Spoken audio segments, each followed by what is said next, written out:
I'll be talking about objective evidence. So we talked about findings, we've talked about a corrective action plan, and now we're going to talk about how to wrap all this up and put it to rest and close it out.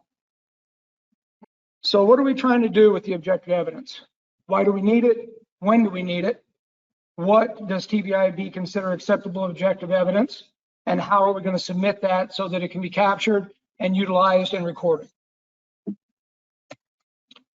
So first off, we need it because the Coast Guard has entrusted the TPOs and industry to handle the situation in-house, and we need to be able to take care of it, document it, and provide that documentation at any point in time.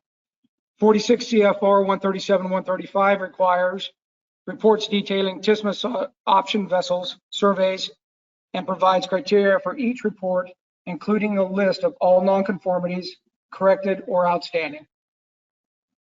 46 CFR 137 135 Bravo requires that owners and managing operators provide OE or objective evidence of vessel compliance in accordance with their approved TSMS. So when do we need objective evidence? Let's first define some of the items that we've got here. Major nonconformity, an unsafe condition. We've got higher risk findings or repeat findings. These tie into our surveys and our audits. If it's a repeat finding, it's something that we've been provided documentation, or maybe it's been corrected and it became a reoccurring issue. We need to figure out how we can help make sure that's a permanent resolution so we don't have to deal with that again. And identified need for a revision of the TSMS. As we work through, the TSMS is a living document. A lot of changes can happen with the company, the way they handle things, see need for improvements, could see that they've got it really too detailed for the situation, and that there needs to be some changes made to that. A note here is, remember that a major nonconformity and unsafe condition has to be reported in accordance with 46 CFR 138 410 for the external programs.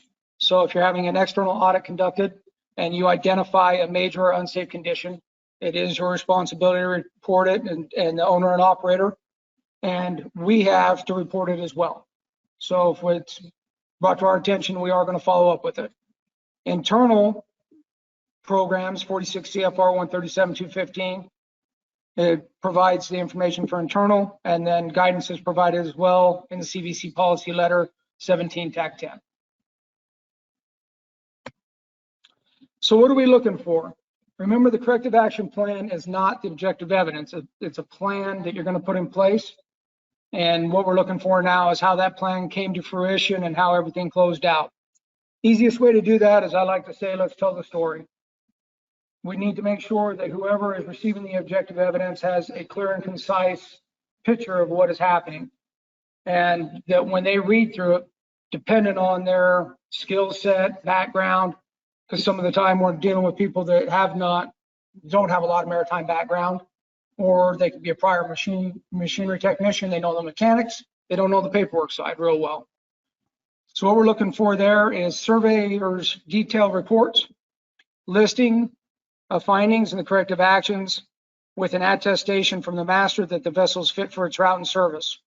So we get the report in, we're going to review the report. We are going to look at the items in it, make sure that it specifically relates to what the deficiency is, or the deficiency or the finding, and then what was done to correct it, what manner it was done, and what was put in place to make sure that it was done well.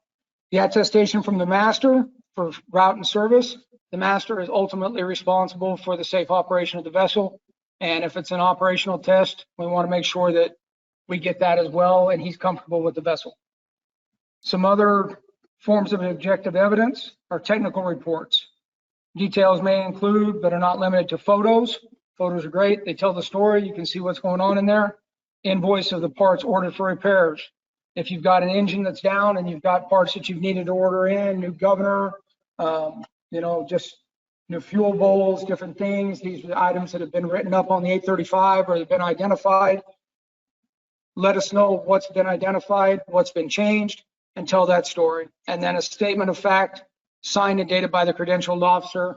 So whoever's, the surveyor that is out there, or the Coast Guard member that has cleared it out, because we like to keep records of the A35s if they are cleared by the Coast Guard, so we've got the whole picture.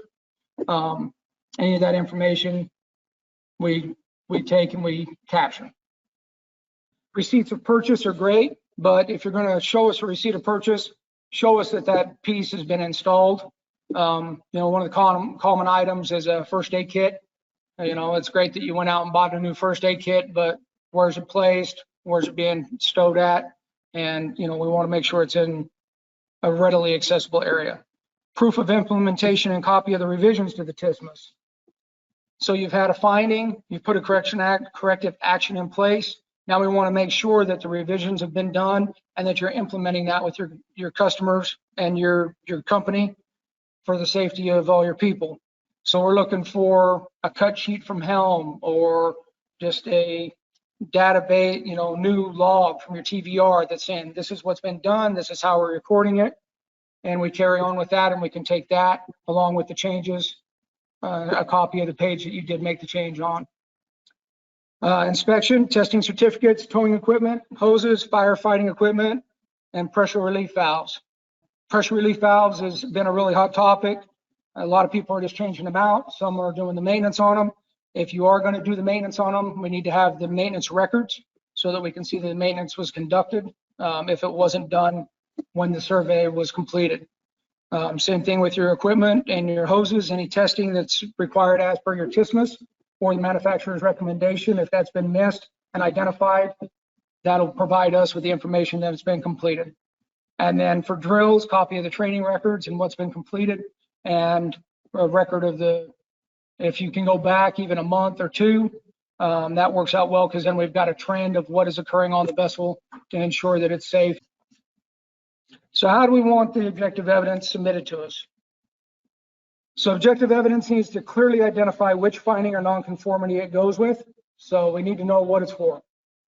If we send you a report having to do with the survey or an audit, it is identified with a number.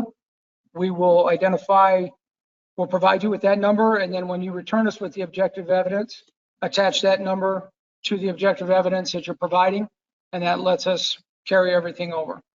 Videos may be submitted, but needs to be accompanied by any written objective evidence that you have. If we're going to provide in the future, for some reason, this information to the Coast Guard, we want to be able to make sure we can print everything out. We can hand them the report. And that's pretty much it for objective evidence.